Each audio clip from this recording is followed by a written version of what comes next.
राम राम। आज 14 जून दिल्ली में यमुना जी के 14 घाटों की सफाई अभियान के निमित्त आज हम यमुना जी के जो चिला स्थित घाट है वहां पर गए थे। तो किसी ने कहा कि आपके एक दिन के स्वच्छता अभियान से क्या यमुना जी स्वच्छ हो जाएंगी। तो मैंने कहा जी बिल्कुल नहीं। लेकिन मेरे मन में जो यह भाव है यमुना जी को स्वच्छ करने का, जिस निमित्त मैं यहाँ आया हूं, यह भाव ही मुझे यमुना जी को प्रदूषित करने से रोकेगा। कम से कम मेरे घर से कोई कचरा यमुना जी में न जाए, यह मैं सुनिश्चित करूंगा।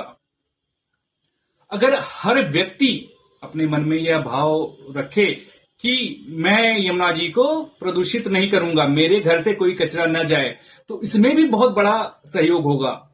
अगर हम कचरा न करें तो अभी की जो यथोस्थिति है यमुना जी की, वह बनी रहेगी और हर मास इसी प्रकार सफाई अभियान चलता रहेगा तो हमें स्वच्छता दिखाई देगी। अगर एक तरफ हम स्वच्छता कर रहे हैं और दूसरी तरफ प्रदूषण लगातार हो रहा है तो यमुना जी कभी स्वच्छ नहीं होंगी। यमुना जी एक नदी ही नहीं है, यह हमारी संस्कृति, आस्था और भावनाओं से जुड़ी हुई है।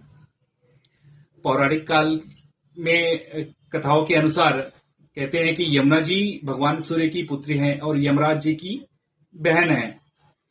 यमुना जी का जो संबंध भगवान कृष्ण की लीलाओं में हमें देखने को मिलता है। भगवान श्री कृष्ण ने अपना अधिकांश समय मथुरा वृंदावन में इसी यमुना जी के तट के किनारे ही व्यतीत किया था। कालिया नाग का मर्दन भी भगवान श्री कृष्ण ने यमुना जी में ही किया था। यमुना जी का एक नाम कालिंदी भी है। कहते हैं कि यमुना जी का जो उद्गम स्थल है यमुनोत्री, वहां पे कालिंद करके एक पर्वत श्रृंखला है जहां से यमुना जी का उद्गम होता है, इसलिए इन्हें कालिंदी भी कहते हैं।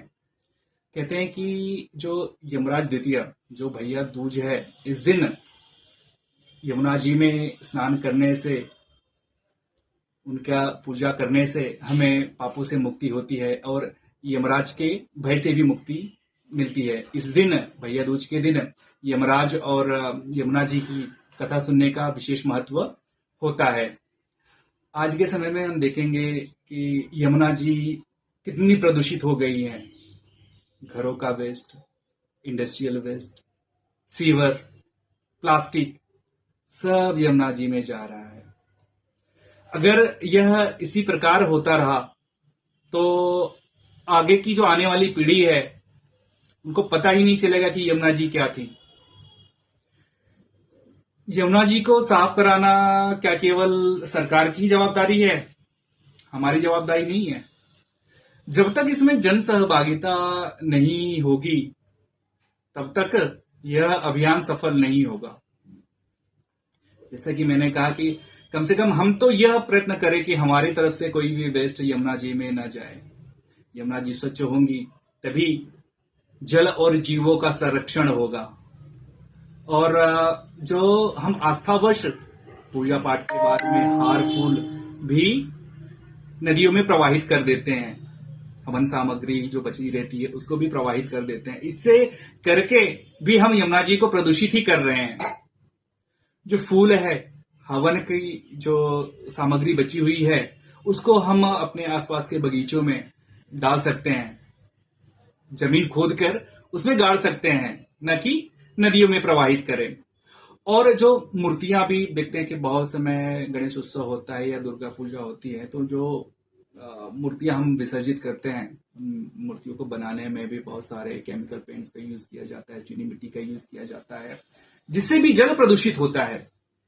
अगर वैसे तो नहीं करना चाहिए, लेकिन अगर हम कर भी रहे हैं तो हमें यह ध्यान रखना चाहिए कि मूर्तियों में अगर हम फिटकरी की मात्रा, मूर्ति बनाने में अगर 60-70% फिटकरी की मात्रा हो और उस मूर्ति को अगर हम यमुना जी में विसर्जित करें तो जल भी स्वच्छ होगा। जैसे कि फिटकरी का गुणधर्म है, आप घर में भी हम यूज करते हैं, पानी में देखिए फिटकरी डालिए, 2 बार घुमाइए, जो कचरा रहता है वो नीचे बैठ जाता है और स्वच्छ जल ऊपर आ जाता है। तो मेरा ये सुझाव होगा कि फिटकरी से बनी हुई मूर्तियां बनाएं और उन्हें विसर्जित करें। ऐसा करके भी हम यमुना जी को स्वच्छ करने में अपना योगदान दे सकते हैं। जय सिया राम, जय यमुना मैया।